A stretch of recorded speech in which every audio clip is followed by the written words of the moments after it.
Gary, thank you so much for sitting down with the Footy Show. No problem, thanks for having me. So you've just come from your surgeon. What did he say and what are the steps from here, Gary? He said there's two different options for the surgery. The first option was a type of procedure called a Latarjet procedure, and basically what that is it's taking bone from one part of your shoulder and screwing in over the joint. And obviously the second option is what I had last time, was the keyhole surgery. The thing about the injury, this time was a completely separate injury from the last one. Obviously the same shoulder. It actually popped out the front this time, whereas last time it dislocated out the back. How long do you expect to be out? I think others with similar injuries have been out for about 12 weeks. I'll obviously be doing everything I possibly can to get myself right for day one of pre-season, but if I'm not ready by then that's the way it is. Obviously I rushed back too early last time, and I want to make sure that I don't make that mistake this time. You'll be 33 next year, and players are playing for a lot longer than they used to. Yep. Has retirement crossed your mind? At times, yes. Recently? Recently, yeah. I think, obviously when I went through the first shoulder injury, it crossed my mind at the time. I was 31 at the time. I'd been playing for 14, 15 years. And, I was asking myself the questions, why am I still doing this? But, I said it from the start that it's about winning a premiership up there. You are human, so you must have dark times and sad times. Yeah. Who do you turn to, or where do you turn to in those times? Yeah, there's a couple of people that, I really respect their opinion. One's my wife, Jordan, and the other one's probably my dad. He's a person that's been through it before. He's experienced long-term injuries. He played at the top level for 14, 15 years. So I like to bounce things off my dad. He had his ups and downs, as everyone knows, and he's just the most amazing support. He really is.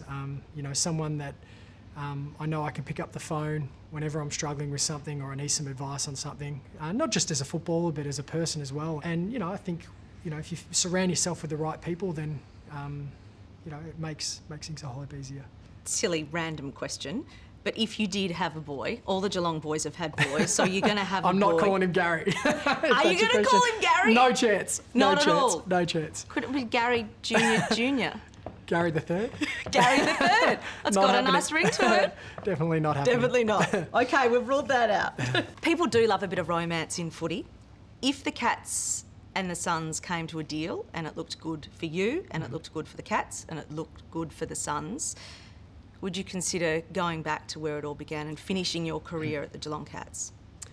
I'm happy with where I am at the moment. There's been a lot of hard work going over the last 5 or 6 years, and I want to be part of that success. I had so many great memories from the Geelong Football Club, and they'll always hold a special place in my heart. But I want to play finals footy up there. We're yet to play finals football. I thought we would have, at least had a taste of it by now. Wouldn't there be some part of you, the romantic part of you? Would you like me to go back down there, Ben? Well, I think all of Geelong would. So no chance? No. Well, I'm contracted for another 2 years, so I don't know how that would happen. But what about if the chairs changed a little bit? And we know things can change pretty quickly in football. And obviously the Suns are trying to keep a couple of their young players. Yeah. And if that meant that they could, would you be happy to go back? Well, there's been a bit of talk throughout the media. So is there something that I don't know? No. It is out there. That's a possibility. Yeah. Well, I mean, there's obviously been talk about it, but that's not something that is obviously in my control. Have you talked to anybody at the Geelong Cats about it? I haven't talked to anyone. Not anyone? The Geelong Cats about it. I talk to the boys all the time, and they always joke around about me coming back down. As I said, I'm contracted for another 2 years. I'm really enjoying myself up there at the Suns, and just for me, really looking forward to jumping into another pre-season and hopefully playing 22 games of football and some finals football. It hasn't been smooth sailing since you went to the Suns. Have you ever had moments of regret? No, I don't think so. I expected it to be tough. I feel early days we probably developed the boys the wrong way. In what way?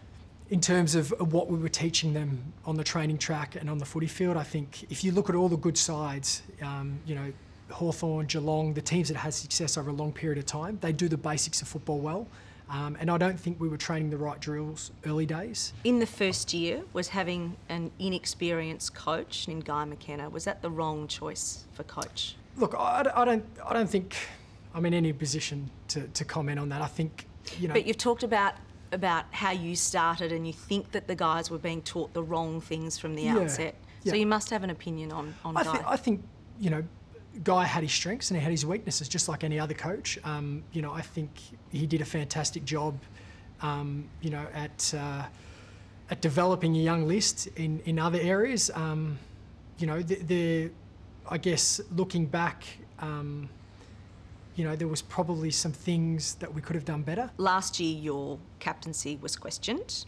Do you think that with so much time out of football now that it's time to hand that over? Yeah, it's not something that I've been thinking about too much. Look, at the end of the day, you know, I'll sit down with the football club at the end of the year. I'll sit down with Rocket. I'm sure that'll be a discussion that we have. And I'll respect whatever decision, you know, they make going forward. If they feel that someone else is, you know, better off for the job, well then, you know, I would support that person in any way I possibly could. There's no doubt that you have been a great player. That will be in the history books forever. Do you think you've been a great captain? I'm probably not the right man to ask. I think that's a question you should probably ask my teammates, you know, my coaches, you know, the people around the football club. I'm sure they could probably answer that a little bit better. You've been criticised quite heavily for being too precious when it comes... Let me finish that sentence. Playing with an injury. Sure. In fact, there were some people that said you just refused to play unless you were 100%. Was that criticism warranted? I don't think so. I don't think anyone can get through a 15-year career, you know, playing every game without being injured. I've played many games where, you know, I've had to take painkillers to get up, and you know, at the end of the day, Beck, you know, that doesn't affect me too much. Do you have issues with the treatment that doctors have given you in the past and painkillers? There's been times where I've been offered painkillers and I haven't chosen to take them. That's true, but at the end of the day, I think it's the same with anything. You ask questions, you know, the doctors tell you the risks of taking certain painkillers, and then, you know, you make a decision based on all that information. And a lot of people don't know, but I had 3 hydrodilatations with my shoulder. I took painkillers at times. Obviously took anti-inflammatories to help, you know, get my range back. But as I said, it's the industry we're in. People are going to have their opinion. It creates a story. Are you happy with the description of yourself, the little master, the greatest of all time? What do you think? How do you feel when you read that in the newspaper? Well, when you say the greatest of all time, I think my dad would like to have a say in that. Oh no, he's coming in to get us. Because he lets me know about it all the time. But look, at the end of the day, yeah, I don't really know. I really don't think about it too much. You know, you're going to ask one person, they're going to say, look, I think, you know, he's one of the greatest of all time, and then you'll ask someone else and they'll say, I don't believe he is. Look, I know at the end of the day, football doesn't define me as a person. What does? What God thinks of me. You know, at the end of the day, my identity is in what God thinks of me, and, you know, it's not me as a footballer, or, no, it's not about searching for approval from anyone else. At the end of the day, you know, I'm so blessed to be living the life I'm living. I'm living my dream. You sure you can't just do an extra little prayer to God but fix your shoulder as quickly as possible? I'll see what I can do, Beck. Does it work like that? No. I'm sure you're praying that I'll be coming back down to Geelong. Yes, right I've done my prayers and they haven't fulfilled them yet, but... Yeah.